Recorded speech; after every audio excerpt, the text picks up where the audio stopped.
So the pirate asks, if it wasn't already asked, what are some of the best GPUs for Dynex on the mining side? We have been finding out there are some hidden gems that we did not realize.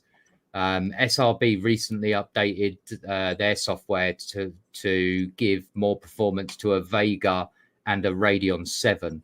And Really? Surprisingly enough, a Radeon 7 like thrashes most NVIDIA GPUs. It'll give a 3090 a run for its money. Panda's going to love to hear that. Oh, yeah. I already sent Panda a message and said time to dust them off. That's funny. Like, legitimately. Wow. They do something like 8 kilohash on Dynex, which is really impressive. Like, but then all AMD have been found to have such a better FP64 or double precision value compared to NVIDIA, because NVIDIA strangled their cards for their professional cards. Because they want to sell their data center cards, which are packed with FP64 stuff. So if you look at H100, it's like right up there.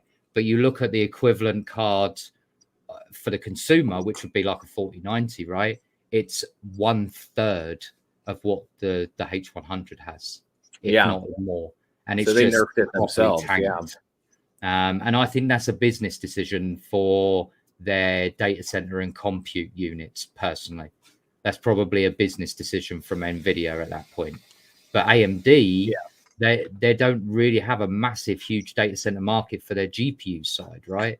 They do for their CPU now. I mean, like neck and neck now in the data center. And I've even got 50-50 split AMD and Intel now in my rack at the data center, because there are jobs that are more suited for AMD CPUs, you know, where you need that monster amount of cores, or you need that level 3, layer 3 cache and all of that.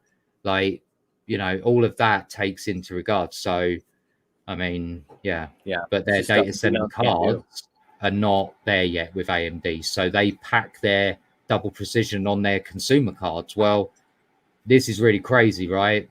So a 6600 XT is on par with my 3060 Ti for efficiency. Oh, wow. That's crazy. Wow. Yeah. Like, AMD really has got the number for Dynex at the moment. And I suspect there are some benefits out of NVIDIA that we can probably get, maybe some efficiency, power savings, but you're not going to get much more out of the double precision because there's no more to give. Well, it's already pretty darn efficient too. I mean, the power settings on those, it's just dripping, Yeah. All set.